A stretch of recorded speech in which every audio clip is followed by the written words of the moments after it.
At the stroke of midnight hour, when the world slept, India woke to life and freedom. 600 miles away in Delhi, Independence Day was also a day of rejoicing. Tumultuous crowds filled the streets, celebrating, singing and laughing. पर RSS और मोदी जी सोते ही रहे जब तक कंगना ने 2014 में freedom announce नहीं की। आजादी अगर भीख में मिले तो क्या वो आजादी हो सकती है? आप खुद बताइए। वो आजादी नहीं थी, वो भीख थी, और जो आजादी मिली है वो 2014 में मिली है। और नेहरू का भूत आज तक हमारे व्हाट्सएप अंकल्स को सता रहा है। ये भूत हर जगह है। जब भी कोई ब्लेम करने को नहीं मिलता, नेहरू का नाम सबसे आगे आ जाता है। पंडित नेहरू को बिठा दिया गया। अगर देश के पहले प्रधानमंत्री सरदार वल्लभ भाई पटेल होते तो मेरा कश्मीर का ये हिस्सा आज पाकिस्तान के पास न होता। कि इस मामले को इंटरनेशनलाइज करने वाले कांग्रेस थे, ग्लोबल यूएन को लेके चले गए। कौन लेके गया? हमारे देश के प्रधानमंत्री जी, जो फर्स्ट प्रधानमंत्री जी हैं, पंडित जवाहरलाल नेहरू जी, इसको यूएन में लेके चले गए। क्यों? ये भी एक बहुत बड़ी भूल थी कि जवाहरलाल नेहरू जी ने जो हमारा अंदरूनी मामला था उसको यूनाइटेड नेशंस में रखा और पाकिस्तान का लोकस क्रिएट किया। एक अलग सा लव हेट रिलेशनशिप है मोदी जी और नेहरू का। पहले खुद को नेहरू से कंपेयर करते हैं, फिर उनके नाम से ख्याली पुलाव पकाते हैं और खुद को बिरयानी बताकर जीत की इलायची चख लेते हैं। और अब जब नेहरू जी की सारी गलतियां अपेरेंटली मोदी जी सुधार रहे हैं, तो इट्स ओनली फेयर कि एक्सचेंज में नेहरू जी भी मोदी जी की गलतियों की रिस्पॉन्सिबिलिटी ले ले। गली क्रिकेट का बबलू जब 2 बार किसी का कांच तोड़ देता है तो खुद को सचिन तेंदुलकर कहने लग जाता है, पर उसे कोई सीरियसली नहीं लेता। पर लेकिन अगर बैट बबलू का, बॉल बबलू का, अंपायर भी बबलू का, फील्डिंग सेट करने वाला उसका ही दोस्त, गली का गुंडा, मोटा भाई डब्लू, तब तो सबको मानना पड़ेगा कि बबलू ही सचिन है। कुछ ऐसी स्थिति है नेहरू और नरेंद्र की भी। मीडिया नरेंद्र की, पुलिस नरेंद्र की, जुडिशरी नरेंद्र की, फोन का डेटा तक नरेंद्र का। तो 60 साल बाद भी भक्त लगे हुए हैं बबलू को सचिन बनाने में और सचिन को बबलू बनाने में। पर बनता बस उनका मजाक है। लगता है नेहरू ने सिर्फ आजाद भारत का फाउंडेशन नहीं दिया, लेकिन मीम मेकर्स को बहुत कंटेंट भी दे दिया। कहाँ मिलेगा इतना कंटेंट? आज के जनहित में जारी के एपिसोड में हम बात करेंगे नेहरू पर लगे इल्जामों की। देखिए, आपकी इच्छा रहती है ना, मैं पंडित जी का नाम नहीं बोलता हूँ, आज मैं बार बार बोलने वाला हूँ। आज तो नेहरू जी ही नेहरू जी।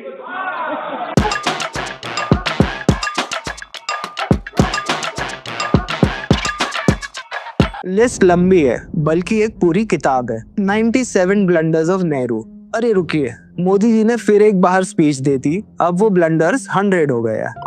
नेहरू का भूत इंडियन पॉलिटिक्स में पहले भी देखा गया है, पर बस अब क्योंकि बबलू अपना बड़बोला है और मोटा भाई ने बोला है, तो मीडिया के माध्यम से भूत की कहानियां चरम पर है। नेहरू पर इल्जाम नंबर 1, पार्टीशन। राइट विंग का मानना है नेहरू ने अपनी कुर्सी के चक्कर में देश तोड़ दिया। तो मतलब अब जिन्ना भी कबर में सोच रहा होगा कि और कुछ दिया या नहीं, कम से कम ये क्रेडिट तो जिन्ना से मत छीनो। 200 साल की डिवाइड एंड रूल की पॉलिसी वाले अंग्रेज भी जब आरएसएस और हिंदू महासभा को देखते हैं जो फ्रीडम फाइटर्स को ही पार्टीशन का दोषी बताए, वो तो खुशी खुशी हमसे 6 छक्के और खा लेंगे या भुवन से अपनी बहन ब्याह देंगे। इल्जाम नंबर 2 है कश्मीर। बबलू का चेला चिंटू, जिसका धंधा नोटबंदी में ठस गया और फिर लॉकडाउन में बंद ही हो गया, जिसने 2 महीने से मकान मालिक को भाड़ा नहीं दिया, अब पकोड़े की दुकान लगाकर दाल रोटी चला रहा है। उसको भी लगता होगा कि अब तो मोदी जी ने नेहरू की गलती सुधार दी है, 370 हट गया, अब वो भी कश्मीर में दल लेक के बाजू में जमीन खरीद सकता है और एक बार बस अग्निवीर बन जाए तो लाइफ ही सेट है। इन लोगों के लिए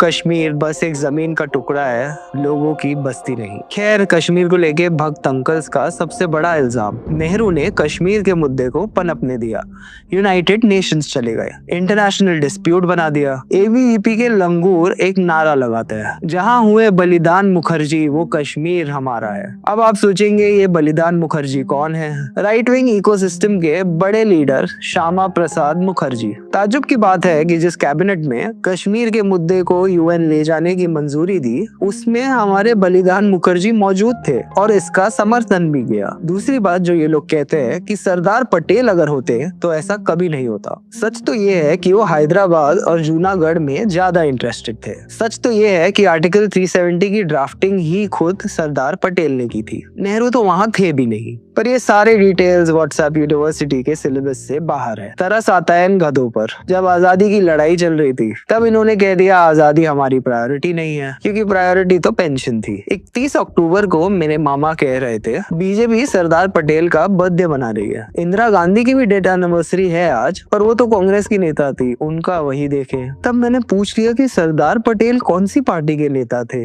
मामा जी अभी तक सदमे में हैं। कमेंट्स में जरा अपने मामा का ध्यान रखते हुए गेट वेल सून लिख दीजिएगा। डॉक्टर्स ने कहा है कि किसी भी हालत में इन्हें ये मत बता देना कि भगत सिंह एथियस्ट और कम्युनिस्ट थे। ऐसा सदमा वो बिल्कुल बर्दाश्त नहीं कर पाएंगे। जाहिर है इनके पास अपने खुद का तो कोई नेता है नहीं, इसीलिए कांग्रेस के स्टॉलवर्ड लीडर्स को अपना हीरो बताकर काम चलाना पड़ता है। पर आज वाले करप्ट कांग्रेसी तो सत्य परेशान हो सकता है पर पराजित नहीं। ये कोड वर्ड एक्सपर्ट ट्वीट करके तुरंत अपना सत्य लेकर बीजेपी के वॉशिंग मशीन में पहुंच जाते हैं। पर शास्त्री या पटेल से इनका दूर दूर तक कोई नाता नहीं। नेहरू ने एक डीपली डिवाइडेड देश को साथ लाया, 500 से ज्यादा प्रिंसली स्टेट्स को भारत में जोड़ा और सरदार पटेल ने इसमें मुख्य भूमिका निभाई। पर नेहरू और पटेल अलग नहीं थे। आज तो एक फुटओवर ब्रिज या उसके नीचे वाटर कूलर का क्रेडिट भी प्रधानमंत्री मोदी जी को चाहिए। एक मेयर का इलेक्शन भी उनके नाम पे ही लड़ा जाता है। पर नेहरू का रोल राइट ऑफ करना अडवाणी जी को घर बैठाने जितना आसान नहीं है।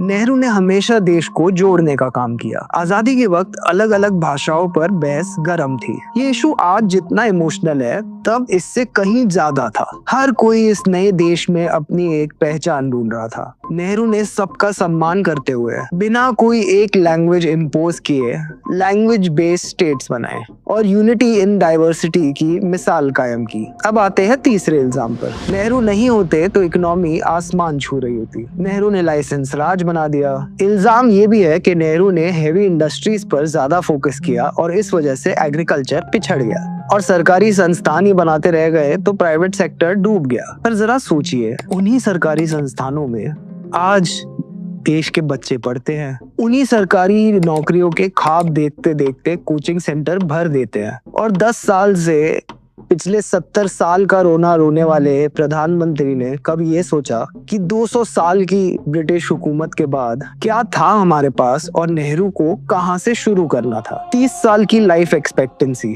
84% की इलिटरेसी, महिलाओं में 90% की इलिटरेसी, अनपढ़ता, अकाल और एक डीपली डिवाइडेड देश। 1947 में हम कैपिटल गुड्स बनाते ही नहीं थे। पूरा देश इंपोर्ट पे चल रहा था। 90% से ज्यादा मशीनरी, इक्विपमेंट सब बाहर से आती थी। 1960 तक ये नंबर 63% हुआ और 1974 तक ये नंबर 9% रह गया। आज तो सरकार और मीडिया ने हमें ऐसा अंधा किया है। पिता की सरकारी नौकरी पर सरकारी स्कूल से पढ़कर, सरकारी IIT के लिए कोचिंग इंस्टीट्यूट्स भरकर, सरकारी एम्स में इलाज करवाकर, उन्हीं सरकारी सुविधाओं को गाली देते हुए सरकार का गुणगान करते हैं। पर ये सारे बेसिक एसेंशियल से लेकर एम्बिशियस एजुकेशन और बड़ी नौकरी के एस्पिरेशंस सब नेहरू ने इस देश को दिया। अगर सब कुछ प्राइवेट सेक्टर के हवाले कर देते, इसका सीधा मतलब होता वर्कर्स का एक्सप्लॉयटेशन और महंगी सुविधाएं। पब्लिक सेक्टर देश के लिए एक स्टैंडर्ड सेट करता है और उसी के कंपैरिजन में प्राइवेट सेक्टर बेटर परफॉर्म करता है। पर अगर सरकारी सेक्टर का कोई स्टैंडर्ड ही ना रहे तो एक आम आदमी की प्राइवेट सेक्टर के सामने क्या हैसियत रहेगी। अंग्रेजों की तरह हमारे पास कोई कॉलोनीज नहीं थी। ब्रिटेन के इंडस्ट्रियलाइजेशन का 85% इन्वेस्टमेंट उसके कॉलोनीज से आया था। तो